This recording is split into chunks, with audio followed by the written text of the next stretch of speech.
Question all the narratives. Question everything we do. Humans are inherently community driven. How would you design your life? We don't live in this type of world anymore. Why do certain people do what they do? Why do you do what you do? What? What do you mean the nuclear family is not normal or not traditional? Hey there, this is Greg Denning. We want to reach as many people as possible and help as many families as possible with these conversations. And we want to keep this podcast ad-free forever. You can help us do that by subscribing on Spotify or Apple Podcasts or wherever you listen, your favorite platform, and on YouTube. And leave a quick review and share your favorite episodes with friends and family. It makes a big difference. Thank you for being a part of this very important movement. Ladies and gentlemen, welcome to the Extraordinary Family Life Podcast. We're your hosts, Greg and Rachel Denning. Today's episode is going to be a lot bit unconventional. And I hope you will not just dismiss it because it seems unrealistic, but chew on it and see if there are any aspects of it that you could incorporate to your life and how you could question all the narratives, question everything we do. That's kind of, I mean, our journey went through stages, but at multiple times we stopped and questioned conventional thinking. And I remember listening to Wayne Dyer one time, and he just said, question everything. Why do you sleep when you sleep? Why do you sleep how long you sleep? Why do you eat 3 meals? Like, where did that come from? Why even have meals? Why 3? Like, why at certain times? Like, what is going on? Where did that come from? It hasn't always been that way. Start questioning it and like zoom way out and look at different cultures and peoples and places. Like, wait, why do certain people do what they do? Why do you do what you do? Start questioning it all. And there's so much value there in the questioning. And often you question it, you experiment with it, you see other things, and you come back to the thing you do. And you're like, yeah, I like this one. I'm going to keep it. But then in questioning it, it exposes some things. You're like, wait a minute. Yeah, why do we do that? Where did that come from? And just because it's common, it's widely being done that way, doesn't mean we have to participate. And it doesn't mean we have to keep doing it. Or doesn't mean that it's quote unquote normal or that it's always been done that way. And so ironically, even with today's topic, even though we did go through that whole process, I feel like this wasn't one of the things we actually questioned because interestingly enough, it has been, people have come to believe that it is The essence. normal. It is the essence of what it means to have a family, right? And to be a family. And so you think, well, yeah, of course, that's real. That's true. And yet, we've questioned it, we've realized, oh, wait, no, actually, it's still skewed. It's not true. It's not fully accurate. And so essentially what we're talking about today is this concept, this unconventional concept, this new concept that the traditional nuclear family, quote unquote, traditional nuclear family is not normal and it's not traditional. And of course, coming from us, people are probably like, what? What do you mean the nuclear family is not normal or not traditional? And that's what we want to talk through today because that is one of the things we've now recently been questioning. And we're not, just spoiler alert here, we're not going to be telling you, oh, we should be practicing polygamy or we should be, non-monogamous or we should have open relationships. That's not where we're going. So, don't worry about that. We're not embracing that. We don't believe that. But what we are going to expand on and dive into is the reality that the nuclear family is a new idea.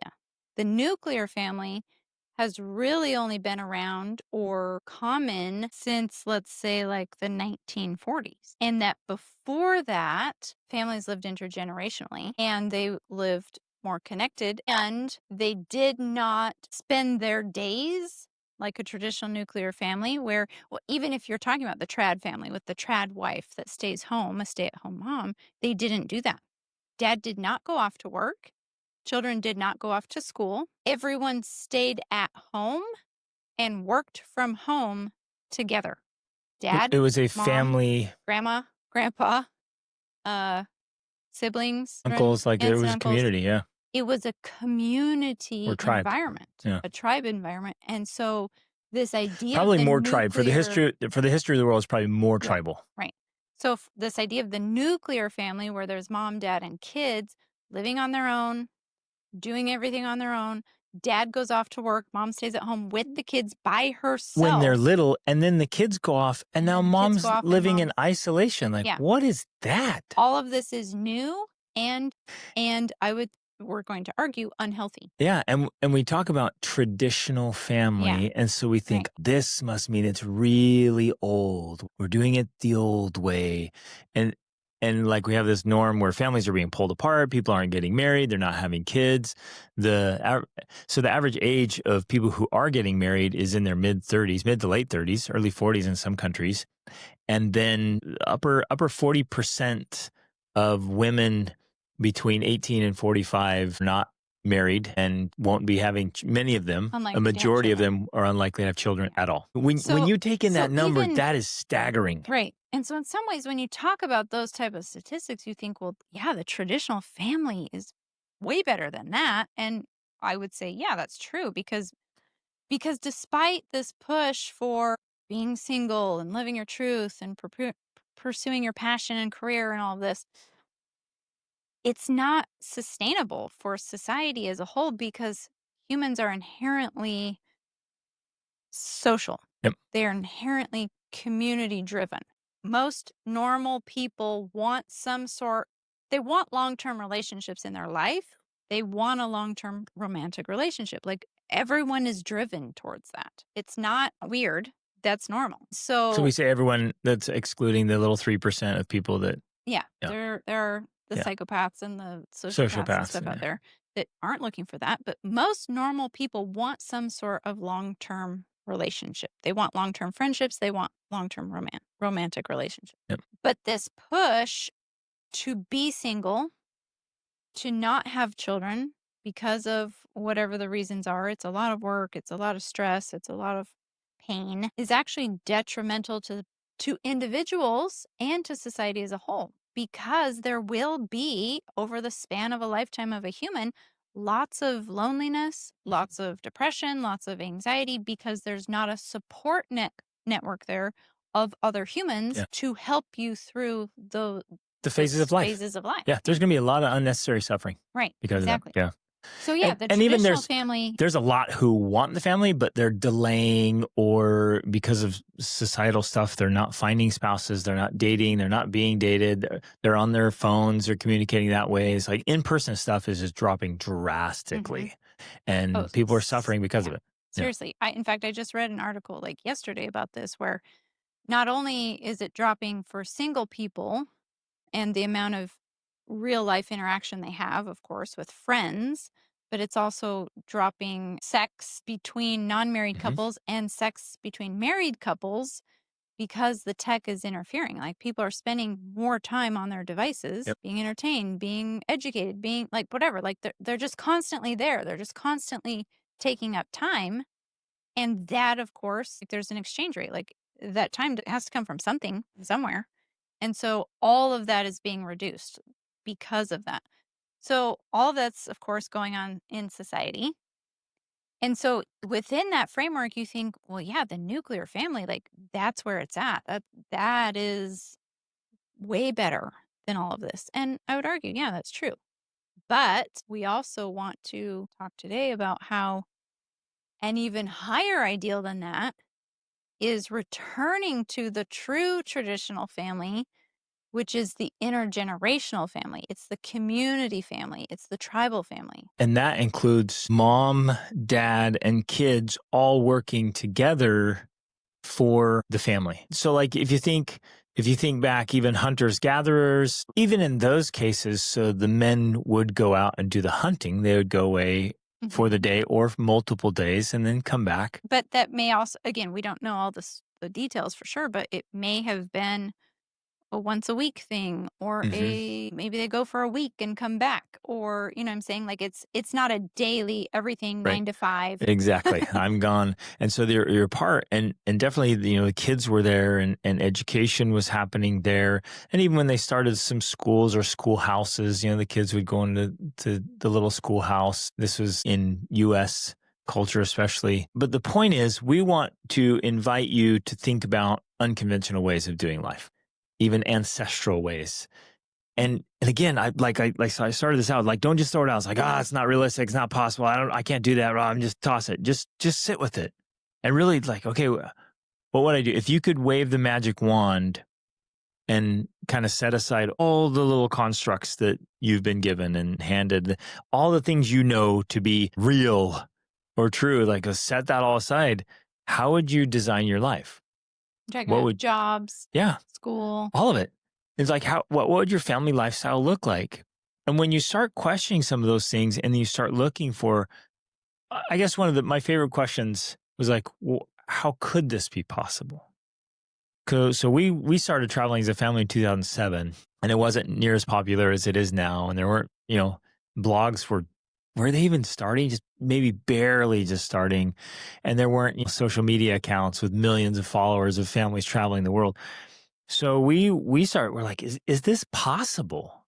Can it be done? We would occasionally meet a family that had been doing it, since the 70s or 80s. They've been on their little old station wagon wandering the earth. And so we want to do this.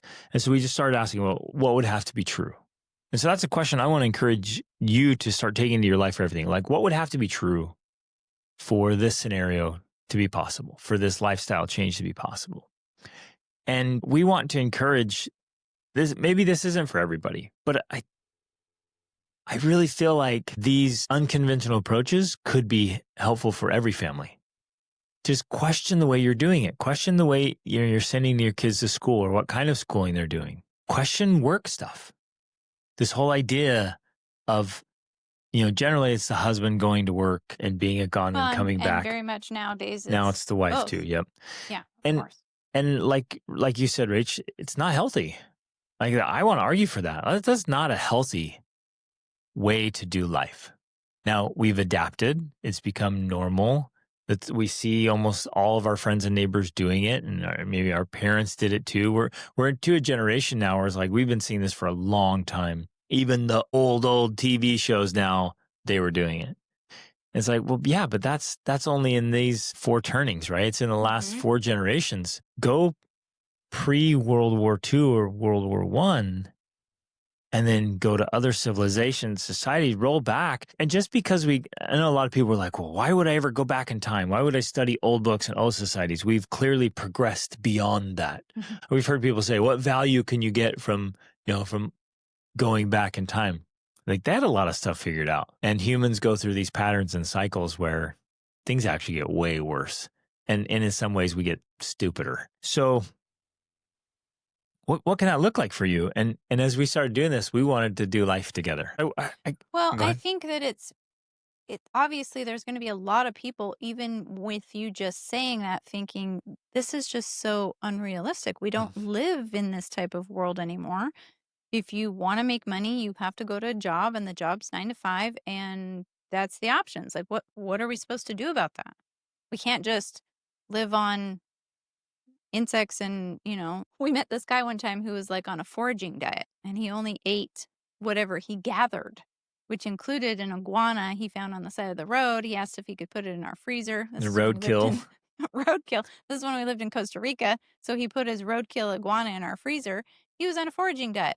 Yeah, we're not suggesting that you do that you have to live on some foraging diet or live out in the woods or camp or, like, live this extreme lifestyle so you can be together. Unless you want to. Like, some people want to try that stuff. It can be a great experience. And we get that it sounds very unrealistic. But what we are trying to say, because we have actually lived it, that something that starts out to seem impossible or completely unrealistic, that if you begin to ask yourself the right kind of questions and you begin to search for the answers to those impossible questions, it's amazing how over time you actually find the answers, and that impossibility becomes your reality. Yeah. We are living an impossible life, but only because we pursued the impossible. So all the things we thought were impossible and were attempted and multiple times just dismissed, that's our reality. It's our world. And it's so cool to keep meeting families and individuals who refuse to just acquiesce to social expectations and constructs and start saying, I'm going to do life differently. Now, because we've traveled so much and we're meeting people all the time, it's at least a couple times a week I'm meeting somebody who's very unconventionally just doing life on their terms. And it's how they earn their income. It's where they live, how they live. So like even van life, it's become a hashtag now. It's a big thing and growing where people living in their vans that they've remodeled. RV life is massive across where we are in Europe. It's very, very big. People live in their campers. But all across the US too, it's growing. And families, like full families, like, we're just going to jump in our RV and we're going to live on the road. And they're figuring it out. They're doing it. And then many are moving out into the country. Yeah, they're homesteading. They're growing their food. They're getting back into hunting and raising animals or farming. There's all kinds of cool things. I love, love, love that. And some of you want to live in the city. You want to have a high-rise apartment and all that stuff. Great, fantastic. We're just inviting you to explore. Now, in my mind here, I can hear some of you are like, you can't even fathom the concept of homeschooling your kids. Just like, no way, go crazy, or I don't have the qualifications. I don't know how. Well, some people, because they've told us this, they can't fathom the idea of spending all day together with their spouse. They're like, we would drive each other crazy. Yeah. We would be at each other's throats. And part of our argument is that point. There are so many families that literally can hardly spend any time together because they hate each other, they're fighting, they're arguing. Part of the reason that's true is because you spend so little time together. Exactly. You actually live completely separate lives and you're very different people. And then you wonder why, when you come together, you can't get along. Well, if you live together, you would out. learn how to figure it out. Exactly. Like, it's not because we're special and we have like perfect people in our family that all of us get along. We have very strong personalities, very different personalities. But by spending so much time together, that's how we figured out how to get along and how to love each other and how to enjoy each other's presence and company. And so as we started doing that, it's like, wait a minute, what if I could work from home? What if we could have, this is one of the ideas we was like, what if we could have our meals together, all of them together? What if breakfast, lunch, and dinner together? And there were times where I had jobs, but I would come home for those meals. So I'm like, okay, we're getting there. And then eventually got to where I was working from home and had a home office, or we were traveling, wandering around the earth, and I would just bring a laptop and work wherever we were. And it's like we got to where we were spending the majority of our time together and a minority of our time apart. Where, like you're saying, the vast majority of people right now, I think, spend most of their time apart and very little time together. Well, I've heard statistics even that for many families, working families especially, where both parents work, they spend on average like 30 minutes with their children. Yeah, I've read that too. 30 to That 60 me minutes in the is evening. Absurd. Yeah, it's so pathetic. So sad. It's sad. It's so sad, but honestly, it's pathetic. Like, what are we doing? Where are you spending your time? And it's like, well, I'm working. Why? To pay the bills? Like, this is crazy. And because other people are doing it, then you can do it too. And I want to throw that out there, because if some of you are listening, like, no, there's no way I can do that. Yes, you can. If others have done it, you can do it. If we can figure it out, then you can figure it out. We're not special. But it's just like, okay, wait a minute. It's you pausing and saying, what has to change? What has to be different? What skill, what knowledge, how can I make this happen? It's totally possible. And it's so cool. It's now thousands of people who are living so differently. They're starting businesses or doing online work or remote work. Well, there's even plenty of families. I mean, I see them on Instagram, but that are living kind of a homestead community lifestyle. They've got family businesses doing traditional things. They're doing woodworking. They're building stuff, carpentry. I mean, it's regular things, but they're doing it together as a family. Yep. They're teaching and passing on the skills. They're building the generational wealth. They're investing in each other. I just recently put a reel out on Instagram that's going viral, talking about, this psyop of having your kids move out at 18. That it's actually, again, a new idea. I also have lots of people commenting on there like, what are you talking about? This isn't a thing. I'm like, it is in America. Trust Yeah. me. It's a very Western idea. So it's not happening in all cultures, but like, when your kids are 18, they got to move out and be on their own and work. Well, all of that's a psyop. It's essentially something we've been taught and told because it benefits businesses, it benefits banks, it benefits other people Well, when our the kids move out and disintegration get of their families. own. Yeah, besides that, it disintegrates the family connections, but it also prevents the generational growth, the growth of generational wealth because they move out, they get their own rent or mortgage, they have to buy their own furniture, their own car, their own utilities. Like it's And they're multiplying. broke. Yeah. Like Plus they're they're broke when they're broke. doing it. Instead of keeping that all in the family, the kids earn money, they pay into the family, they contribute to the family, they are helping grow the business, expand the property, invest in the real estate, like all of those types of things that actually build wealth. We're doing it together as a family so that it can be passed on rather than like, okay, well, now you're 18, which Out you suddenly go. makes you adult. It does not. Out you go figure it out on your own, and we're going to stay here and keep doing our own little thing. Right. That's not normal if you look at the long-term history of humanity, and nor is it, I think, the most beneficial mentally, emotionally, spiritually, financially, Socially. social, the individuals and the family as Yeah. a whole. Now, obviously, all of that has to hinge on effective parenting Yeah. because obviously, a ton of people are like, "Whoa, well, no, my You're going to kids have a are just 47-year-old yeah, they're just living in the mooching basement. off you." It's like, no. If your That's kids are at not home mooching off you, that's not what we're talking about. right. Nor are we talking about, oh, you guys are just trying to live off your kids. They work and pay you money. You're trying to. It's like, no, That's my retirement that's plan. not even. Yeah, exactly. I'll have my kids live with me forever, and they pay rent, and so then I can retire. It's like, no, that's pathetic. And if you're really, really, truly ineffective as a parent, then anything you do will backfire. It just won't work. And obviously, I was out on my own at 16. I moved out And at 18. yeah, and so we went out and we did the broke thing and the struggle and learned some good lessons from it. But were we better off and ahead than we would have been had we had really effective parenting and real support and education and coaching and mentoring from our parents? No way, not even close. We were years behind. We learned some important stuff, but those lessons can be learned in better ways. You don't have to suffer and be broke when you could be mentored and coached and taught how to you don't have to make all the mistakes yourself. It's so important. So basically this idea is we're trying to present today. We want to invite you to flip the ratio where you spend more time together as a family and you get along better. You figure out how to fix your relationships and you work on things together. Yeah. Big projects, like beautiful, wonderful things, whether it's, maybe you open a country store together and the whole family runs the store, or you build things, or you build online businesses, or you run your homestead. Maybe you try to grow your own food. Maybe you get enough land and you try to produce enough to feed your family off your own land. I mean, that's awesome. What a cool idea. I love that idea.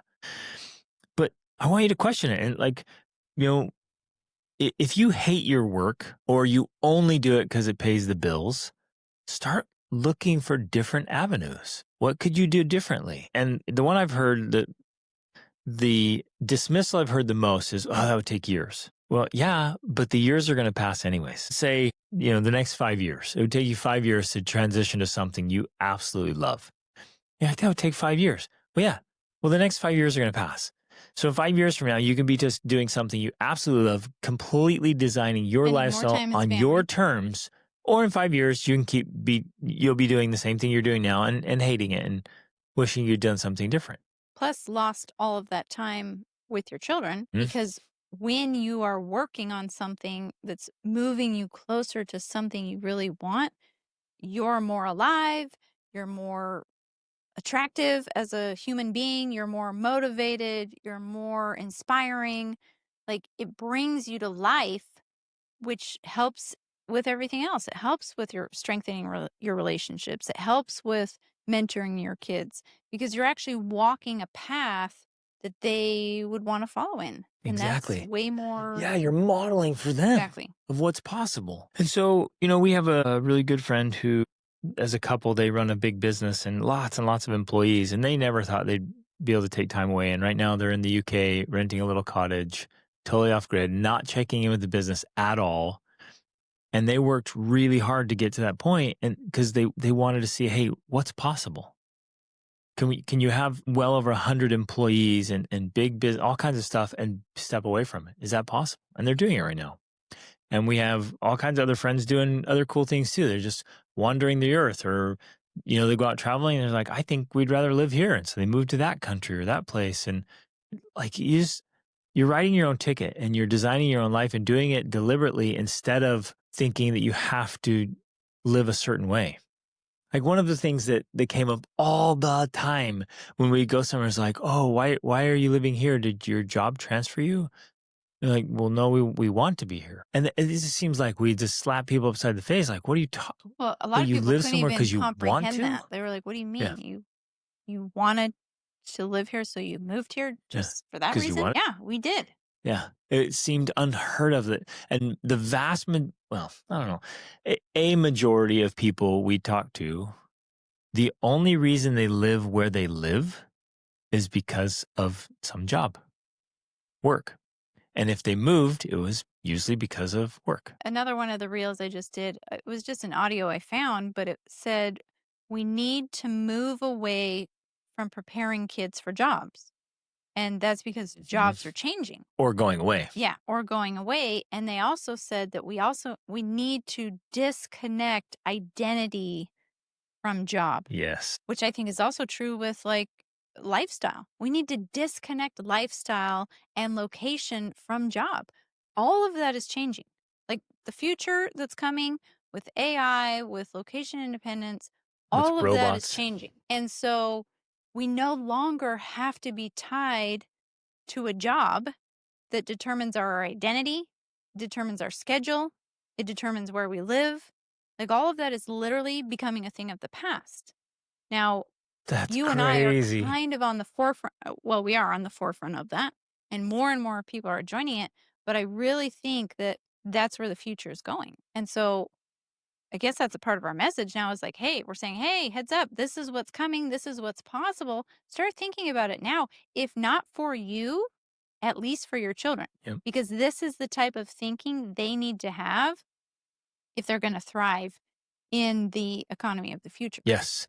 And so, well, even somebody was engaged in a little conversation online, and they're like, well, how many of your kids are going to college? That was kind of the argument. And that used to work for a very long time. That was true. Like you needed to go to university to get an education.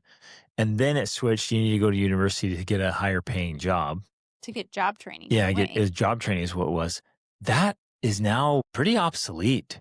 You can earn a absolutely phenomenal world-class education. You don't need a university anymore. It's online, or people are making courses or classes, starting their own academies. Or you could do it through a college, but online. Right, you don't even have to be there. And then job training everything's changing. From what I'm observing and reading and seeing, it looks like 40 to 50 to 60% of current jobs will be replaced by AI or robotics in the next 4 or 5 years, maybe 6 or 7.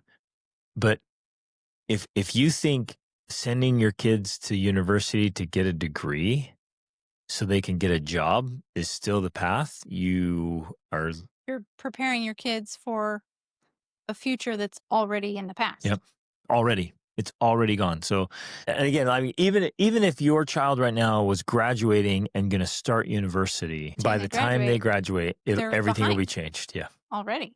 Even if it's just a 4-year degree. Yeah. Like send your kids for a bachelor's degree, which most of them are pretty worthless.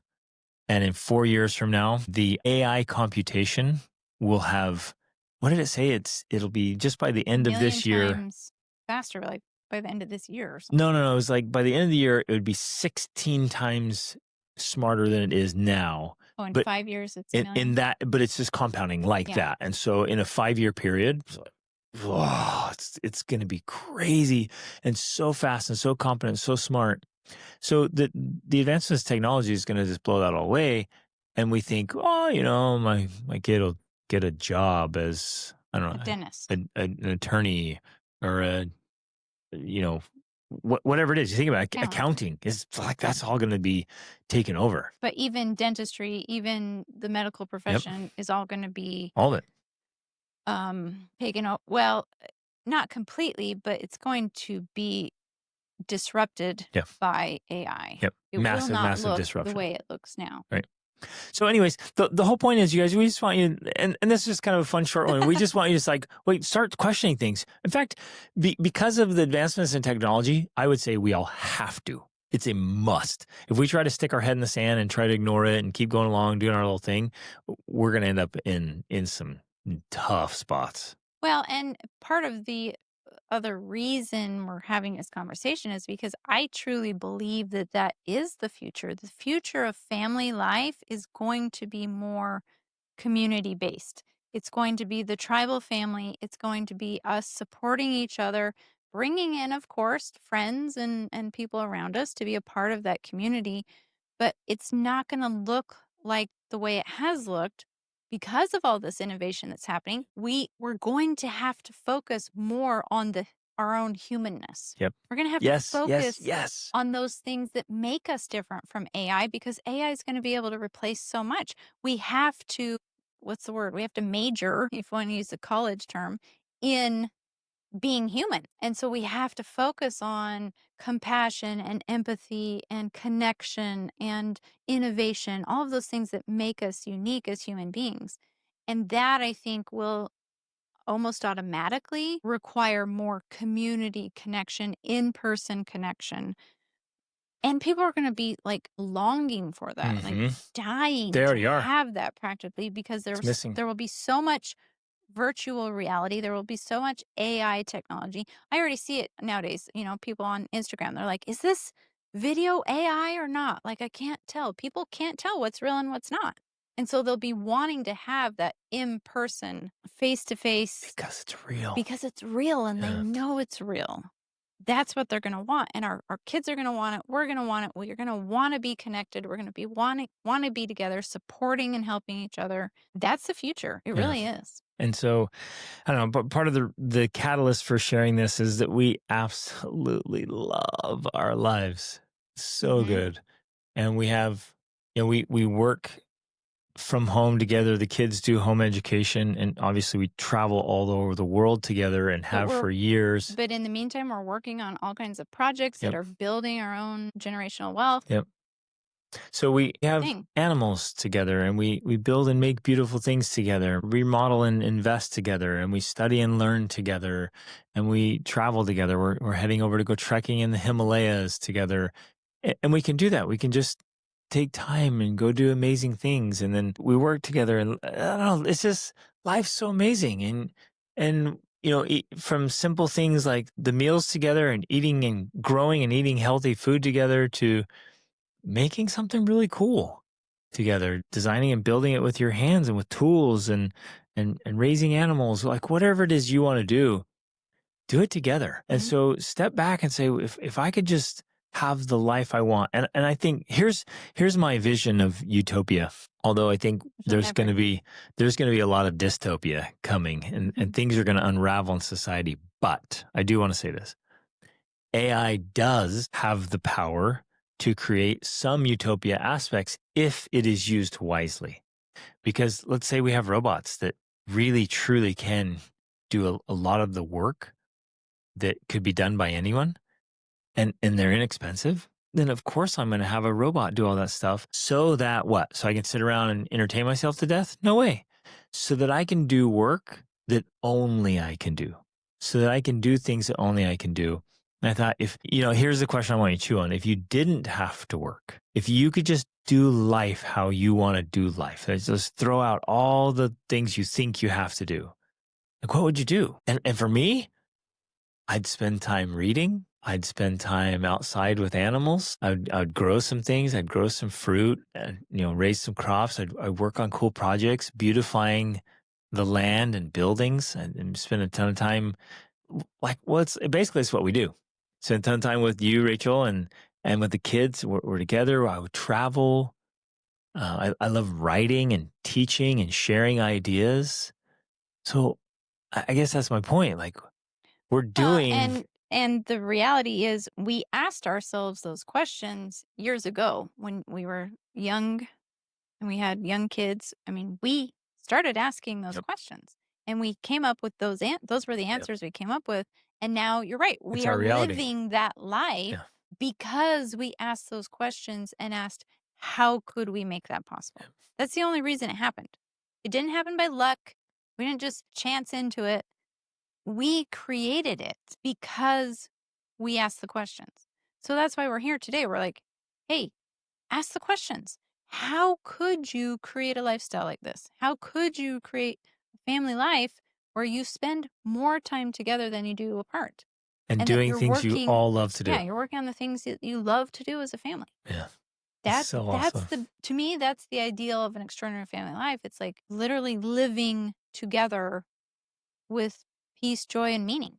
Doing cool stuff. So spend some time thinking about it, talking about it with your spouse, with your kids, spend some time writing about it. And don't just dismiss it because it seems unrealistic. Start really writing. It's like, what to do? Well, yeah, I'd spend some time paddleboarding, spend some time mountain biking and rock climbing, definitely do some traveling, have some, animals and some land, work on some projects. Like start writing that out, which is what we did. And then after you do that exercise, then say, what would have to be true to make this happen? What changes would I have to make? What skills would I have to have? What knowledge would I have to acquire? What would have to be different? And then that's when possibilities and opportunities start popping up and you think, I can do this. We can make this happen. We can live life on our own terms. And it's so powerful and so beautiful. So enjoy that this week. Enjoy that exercise and what it does to your mind and conversations with your family. And you just start allowing your mind to explore and dream and question things. It's so powerful, but it opens up opportunities for a truly extraordinary family life. Love you guys. Reach upward.